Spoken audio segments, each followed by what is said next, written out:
Hi hello నమస్తే friends. అయితే group 2కి సంబంధించి పోస్టుల ప్రిఫరెన్సెస్ ఎట్లా పెట్టాలి ఏంది అనేది చాలామంది అడుగుతూ ఉన్నారు కామెంట్స్లో.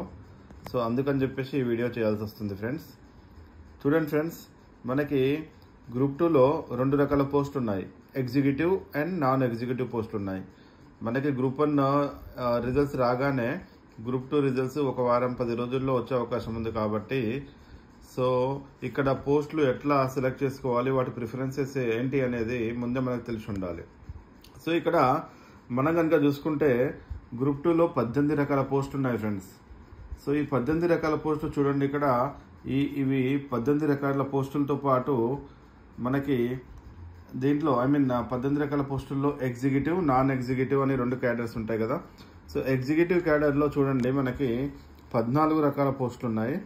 Municipal commissioner, ACTO, deputy tahsildar, sub registrar, assistant registrar in cooperative societies, MPO, Mandal Panchayat officer అంటారు. వీళ్ళనే అంతకుముందు గతంలో ఎక్స్టెన్షన్ ఆఫీసర్ అనేవాళ్ళు, Panchayat Raj and rural department, excise sub inspector ఉంది, అసిస్టెంట్ లేబర్ ఆఫీసర్ ఉంది, assistant development officer textiles and handlooms, district probation officer juvenile department అంటే చిన్నపిల్లల department అది. So next BC assistant BC tribal and social welfare officer, ఇవి 3 పోస్టులు ఉంటాయి. So ఇట్లా మనకి ఈ పోస్టులతో పాటు నాన్ ఎగ్జిక్యూటివ్లో అసిస్టెంట్ సెక్షన్ ఆఫీసర్ ఉన్నది. అసిస్టెంట్ సెక్షన్ ఆఫీసరు మనకి GAD general administrative department, secretariat, legislative సెక్రటేరియట్లో ఉంటుంది, అండ్ ఫైనాన్స్ అండ్ లా డిపార్ట్మెంట్స్లో కూడా ఉంది. అయితే మనము సో వన్ బై వన్ చూద్దాము మనము ఎట్లా పెట్టాలి ఏంది అనేది. చూడండి, మనకి టాప్లో మున్సిపల్ కమిషనరు, ఎస్సీటీఓ, డిప్యూటీ తహసీల్దార్, సబ్ రిజిస్టర్ కనిపిస్తుంది. సో జనరల్గా చాలామంది అభ్యర్థులు పెట్టుకునే పోస్టులు ఏంటంటే నేను ఇక్కడ చూపిస్తాను. ఎగ్జిక్యూటివ్లో మనకి ఎట్లా ఉంటుందంటే నెంబర్ 1 ప్రిఫరెన్స్ వచ్చి చూడండి, హై లెవెల్ కాంపిటీషన్ ఉంటుంది. ఈ హై లెవెల్ కాంపిటీషన్లో మనకి దేనికి ఉంటుంది, municipal commissioner, deputy tahsildar and sub registrar, ఈ 3టికి పీక్ చాలా హైయెస్ట్ లెవెల్ కాంపిటీషన్ ఉంటుంది. పీక్ లెవెల్ కాంపిటీషన్ అంటే దీంట్లో ఏసీటీఓ రాదంటే ఏసీటీఓ కూడా వస్తుంది. బట్ మెయిన్లీ ఈ 3 చాలా చార్మింగ్ పోస్టులు ఉన్నట్టు, క్రీమ్ పోస్టులు ఇవన్నీ కూడా. సో మున్సిపల్ కమిషనర్ కనుక చూసుకుంటే మనకి గ్రూప్ 2 పోస్టుల్లో మనకి ఒకే ఒక పోస్టు వెహికల్ ఇచ్చే పోస్ట్ ఏంటంటే మున్సిపల్ కమిషనర్. చూడండి, మున్సిపల్ కమిషనర్ పోస్ట్కి మనకి వెహికల్ అవైలబిలిటీ ఉంటుంది. అంటే మనము మున్సిపల్ కమిషనర్ గ్రేడ్ 3 తర్వాత మనకి గ్రూప్ 2లో అయితే కనుక గ్రేడ్ 2 ఉంటుంది. అండ్ గ్రేడ్ 1 మున్సిపల్ కమిషనర్ ఎవరైతే ఉంటారో వాళ్ళు ఐఏఎస్ ఆఫీసర్లు నియమించబడతారు గ్రేడ్ 1గా. సో ఇప్పుడు మనము గ్రేడ్ 3 నుంచి గ్రేడ్ 2కి అంటే గ్రూప్ 1కి, అండ్ గ్రేడ్ 2 నుంచి గ్రేడ్ 1 అంటే ఐఏఎస్ ఆఫీసర్లు ఎవరైతే నియమించబడతారో ఆ పోస్ట్కి వెళ్తాము. దాని తర్వాత స్పెషల్ గ్రేడ్ అని, సెలక్షన్ గ్రేడ్ అని, ఇట్లా మున్సిపల్ కమిషనర్ ఉంటుంది. అయితే ఇక్కడ ఉన్న ఆశ్చర్యం ఏంటంటే మున్సిపల్ కమిషనర్ అనే పోస్టు మారదు మనకి. ఒక్కసారి మున్సిపల్ కమిషనర్గా మనం జాయిన్ అయితే కనుక జీవితాంతం మున్సిపల్ కమిషనరే అంటారు. కాకపోతే దాంట్లో క్యాటర్ వేరే ఉంటుంది. Municipal commissioner grade 3, next municipal commissioner grade 2 and grade 1, తర్వాత special municipal commissioner, selection municipal commissioner, ఇట్లా డిఫరెంట్ హోదాలు ఉంటాయి అన్నట్టు. అంటే జనరల్గా జనాభా అండ్ రెవెన్యూని బట్టి ఒక మున్సిపల్ కార్పొరేషన్లో లేదంటే మున్సిపాలిటీలో జనాభా ఏదైతే ఉందో ఆ జనాభాని బట్టి మనకి ఈ గ్రేడ్స్ అని ఈ ప్రమోషన్స్ అని వస్తూ ఉంటాయి మనకి. అయితే ఇక్కడ మోస్ట్లీ మనకి ఎక్కువగా కాంపిటీషన్ ఉండేది దేనికి, municipal commissioner, deputy tahsildar and sub registrar, ఈ 3టికి పీక్ లెవెల్ కాంపిటీషన్ ఉంటుంది. 4వ పోస్టులు ఏసీటీఓ కూడా ఉంది. ఏసీటీఓ కూడా పీక్ లెవెల్ కాంపిటీషన్ ఉంటుంది. సో అయితే ఈ 3 జనరల్గా సెలెక్ట్ చేసుకునే విధానం చూడండి. ఫస్ట్ ఈ 3 మనం ఏది సెలెక్ట్ చేసుకోవాలి, ఫస్ట్ మనకు వచ్చే డౌట్ ఏది సెలెక్ట్ చేసుకోవాలి అంటే అది మన అభిరుచి మీద డిపెండ్ అయి ఉంటుంది. చూడండి, మనకి ఎలాంటి జాబ్ కావాలి, ఎలాంటి కెరియర్ ప్రాస్పెక్ట్స్ కావాలి, ముందు లైఫ్లో మనం ఎట్లా ఉండాలి అనే దాని మీద డిపెండ్ అయి ఉంటుంది. చూడండి, మనకి ఈ 3 కనుక కొంత కూల్ జాబ్ అంటే కనుక సబ్ రిజిస్ట్రార్ ఏంటంటే మనకి 9 to 5 జాబ్ టైప్లోనే ఉంటుంది. అది అంటే పెద్దగా ప్రెషర్ అనేది ఎక్కువగా ఉండదు. ఒకసారి మనకు జాబ్ అలవాటు అయిందంటే సబ్ రిజిస్టర్లో కూడా గ్రేడ్స్ ఉంటాయి, గ్రేడ్ 2 తర్వాత గ్రేడ్ 1 ఇట్లా గ్రేడ్స్ ఉన్నప్పటికీ కూడా చేయాల్సిన పని మాత్రం అదే. So next deputy tahsildar career prospects కనుక చూసుకుంటే మనము ఈజీగా ఆర్డీఓ అవుతాం, అంటే గ్రూప్ 1 లెవెల్ ఆఫీసర్ అవుతాము. అండ్ దాని తర్వాత అడిషనల్ కలెక్టర్ అయ్యే అవకాశం కూడా ఉండొచ్చు. కన్ఫర్డ్ ఐఏఎస్ వచ్చే అవకాశం ఉంటుంది. మున్సిపల్ కమిషనర్ కూడా అంతే అండి. చిన్న వయసులో జాయిన్ అయితే కనుక గ్రూప్ 2లో మనకి grade 3, grade 2, grade 1 special selection ఇట్లా పైకి ఎదిగే అవకాశాలు ఉంటాయి. సో ఇందుకోసమే నేను చెప్పేది ఏంటంటే ఈ 3 కూడా చాలా క్రీమ్ పోస్టులు. ఈ పోస్టులకి చాలా చాలా ఇంపార్టెన్స్ ఉంది. And at the same time చాలా కాంపిటీషన్ ఉంటుంది. టాప్ 10లో లేదంటే టాప్ 50లో వచ్చే వాళ్ళంతా కూడా ఈ పోస్టులు తీసుకోవడానికి అవకాశం ఉంటుంది. సో నెక్స్ట్ మనకి కనుక చూసుకుంటే అయితే దీన్ని నెంబర్ 1గా భావించండి, అంటే top most priority. Next top priority వచ్చి excise SI, ACTO, assistant labour officer, mandal Panchayat officer, assistant register in cooperative societies. ఇది నెంబర్ 2. ఇక్కడ చూడండి, ఇది నెంబర్ 1 నేనేమిచ్చాను, మున్సిపల్ కమిషనర్, డిప్యూటీ తహసీల్దార్, సబ్ రిజిస్టర్. ఈ 3 క్రీమ్ పోస్టులు. ఈ 3లో ఏం సెలెక్ట్ చేసుకోవాలి సార్ అని అడిగితే నేనేం చెప్తానంటే అది మీ ఇష్టం, ఎందుకంటే మీ అభిరుచి ఇంపార్టెంట్. చూడండి 3 చాలా ఇంపార్టెంట్ పోస్టులే. మీరు రెవెన్యూ డిపార్ట్మెంట్లో కొనసాగాలి, మంచి ప్రమోషన్లతో ముందుకు అంటే డిప్యూటీ తహసీల్దార్ సెలెక్ట్ చేసుకోండి. లేదు నాకు మున్సిపల్ కమిషనర్ కార్ కావాలి, మంచి హోదా కావాలి అంటే మున్సిపల్ కమిషనర్ సెలెక్ట్ చేసుకోండి. బట్ చాలా వర్క్ ఉంటుంది, వర్క్కి భయపడవద్దు, ఎందుకంటే మీరు యంగ్స్టర్స్, మీరంతా కూడా వర్క్కి భయపడే వాళ్ళు కాదు, నాకు తెలుసు ఆ విషయం. ఇంకోటి నెక్స్ట్ సబ్ రిజిస్టర్ ఉంది. సబ్ రిజిస్టర్ కూడా జాబ్ అయితే 9 to 5 అయినప్పుడు కూడా చాలా ఇది ఉంటుంది, అంటే నెంబర్ ఆఫ్ రిజిస్ట్రేషన్స్ ఉంటాయి కాబట్టి ఆ రిజిస్ట్రేషన్స్ చేస్తూనే ఉండాలి. సేమ్ రొటీన్ జాబ్ ఉంటుంది దీంట్లో. సో దీని తర్వాత మనకి నెంబర్ 2 అంటే నెంబర్ 2 ప్రయారిటీ దేనికంటే excise SI, ACTO, assistant labour officer, mandal Panchayat officer, assistant register in cooperative society.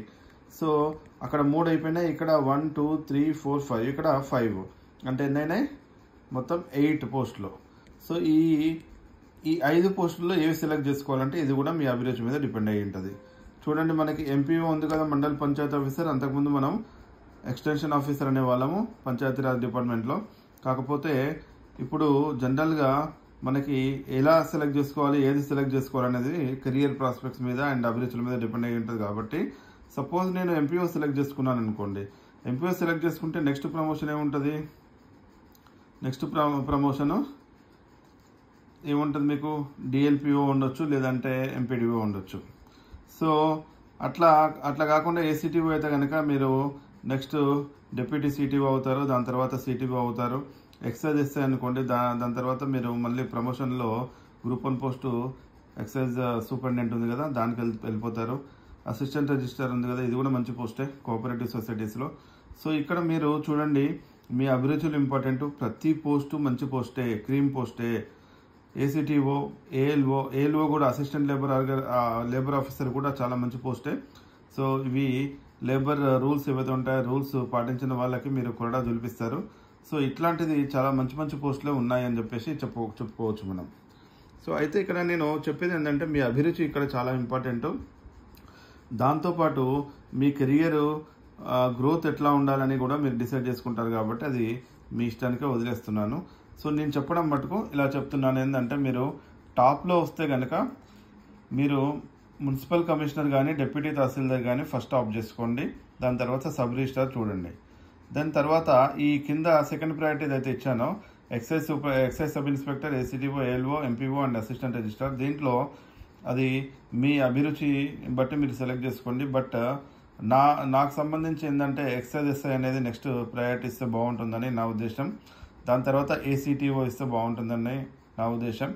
తర్వాత ALO, MPO, assistant register in cooperative society. నేను ఏదైతే క్రమము అమర్చిన్నో ఆ వరుస క్రమం ప్రకారం, అంటే అది నా ఒపీనియన్.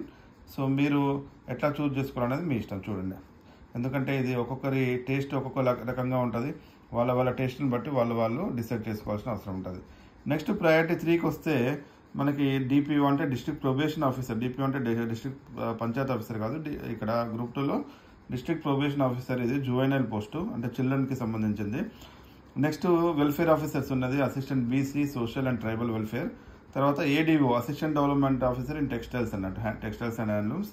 సో ఇవి కూడా అంటే వాటి తర్వాత ఇచ్చుకోండి మీరు.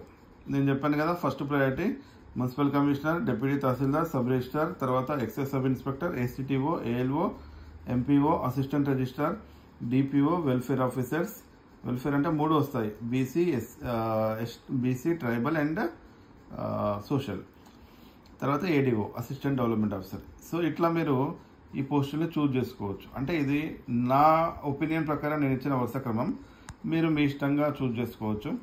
సో ఒకవేళ సపోజ్ మీరు టాప్ 1 వచ్చారనుకోండి, మీరు కామెంట్ చేయండి కింద, టాప్ 1 వస్తే ఏ పోస్ట్ తీసుకుంటారు, టాప్ 2 వస్తే ఏ పోస్ట్ తీసుకుంటారు. అట్లాగే టాప్ 50 యా టాప్ 100 వరకు మీరు మీకు కామెంట్ చేయండి ఏ పోస్ట్ తీసుకుంటారని. ఎవరి అభిరుచి ఏందో చూద్దాం ఒకసారి, మనకు అర్థమవుతుంది. దాని తర్వాత మనకి assistant section officer non executive పోస్టులు కనుక చూసుకుంటే దాంట్లో GAD ఉంది, సెక్రటేరియట్ ఉంది, ఫైనాన్స్ డిపార్ట్మెంట్ ఉంది, లా డిపార్ట్మెంట్ ఉంది. సో ఇవి కూడా చాలా చాలా మంచి పోస్టులు అండి. ఒక్కసారి మీరు జాయిన్ అయ్యారంటే అక్కడనే హ్యాపీగా లైఫ్ లాంగ్ అక్కడనే ఉంటారు. ప్లస్ ఇంకోటి ఏంటంటే ఇవి కూడా చాలా క్రీమ్ పోస్టులు. ఇవి నాన్ ఎగ్జిక్యూటివ్ అయినప్పటికీ కూడా చాలా మంచి పోస్టులు. ఏంటంటే చూడండి, మనకి గవర్నమెంట్లో జరిగే విషయాలన్నీ కూడా తెలుస్తాయి. సో అన్ని ఫైల్స్ ఇక్కడి నుంచి మూవ్ అవుతుంటాయి. GAD జనరల్ అడ్మినిస్ట్రేటివ్ డిపార్ట్మెంట్ ఉంటుంది, లెజిస్లేటివ్ సెక్రటేరియట్లో జరిగే విషయాలు అంటే గవర్నమెంట్ తీసుకునే decisions, finance department, law department, ఇవి చాలా చాలా మంచి పోస్టులు ఇవి కూడా. సో కొన్ని ఎగ్జిక్యూటివ్ కంటే కూడా ఇవి మంచి పోస్టులనే చెప్పొచ్చు. సపోజ్ ఫర్ ఎగ్జాంపుల్ మీరు అసిస్టెంట్ డెవలప్మెంట్ ఆఫీసర్ ఉంది కదా, ఈ లాస్ట్ 3rd ప్రయారిటీలో అసిస్టెంట్ డెవలప్మెంట్ ఆఫీసరు లేదంటే డిస్ట్రిక్ట్ ప్రొబేషన్ ఆఫీసర్, వీటికంటే కూడా ఇవి బెటరు. అసిస్టెంట్ సెక్షన్ ఆఫీసర్ చాలా బెటర్ పోస్టు. నాన్ ఎగ్జిక్యూటివ్ అయినప్పుడు కూడా మీరు ఒకటే చోటు ఉండొచ్చు. స్టేట్ వైడ్ పోస్టులు ఇవన్నీ కూడా. ఈ స్టేట్ వైడ్ పోస్టుల్లో మీరు ఎక్కడైతే సెలెక్ట్ అయ్యారో ఆల్మోస్ట్ అక్కడనే ఉంటారు, ఎక్కడ మూవ్ అయ్యే అవకాశం ఉండదు. ఒకసారి ఇల్లు కట్టుకున్నారంటే కనుక మీరు సెటిల్ అయిపోవచ్చు. అండ్ మీకు చాలా ఇంపార్టెన్స్ ఉంటుంది, చాలా చాలా పైకి వెళ్తారు, చాలా మంచి ప్రమోషన్స్ ఉంటాయి దీంట్లో కూడా. అండ్ చాలా మందితో కాంటాక్ట్స్ ఉంటాయి, మినిస్టర్స్తో కానీ, MLAస్తో కానీ, MPస్తో కానీ, తర్వాత పెద్ద పెద్ద ఆఫీసర్లు ఎవరైతే ఉంటారో కలెక్టర్స్ కావచ్చు, మిగతా డిస్ట్రిక్ట్ లెవెల్ ఆఫీసర్స్ కావచ్చు, అందరితో మంచి పరిచయాలు ఉంటాయి. సో ఇది ఓన్లీ నా ఒపీనియన్ మాత్రమే. మీరు ఏం చూజ్ చేసుకోవాలి, ఏం చేయాలనేది మీ ఇష్టము. సో మీరంతా డెఫినెట్గా ఏదో ఒక గ్రూప్ 1 లేదంటే గ్రూప్ 2 పోస్ట్ సాధిస్తారు. సో గ్రూప్ 2 పోస్టు ఎవరికైతే ర్యాంక్స్ ఎవరికైతే వచ్చాయో వాళ్ళందరూ నేను చెప్పినది ఒకసారి మైండ్లో ఉంచుకొని అప్పుడు చూజ్ చేసుకోండి. నేను చెప్పింది చూజ్ చేసుకోని చెప్పట్లేదు. సో దీన్ని ఒకసారి ఈ వీడియోని చూశారంటే మీకు ఒక ఐడియా వస్తుంది. ఐడియా ప్రకారం చూజ్ చేసుకోండి. సో అంతే నేను చెప్పేది. ఫ్రెండ్స్, ఎవరైనా సబ్స్క్రైబ్ చేసుకునే వాళ్ళు ఉంటే చేసుకోండి. అండ్ మీ ఫ్రెండ్స్కి చెప్పండి వీడియో చూడమని. ఎందుకంటే ఇది చాలా ఇంపార్టెంట్ వీడియో. చాలామంది రాశారు, 5 లక్షల మంది గ్రూప్ 2 రాసి ఉంటారు. సో చాలా ఇంపార్టెంట్ వీడియో కాబట్టి మీరు అందరికీ చెప్పండి. Thank you so much.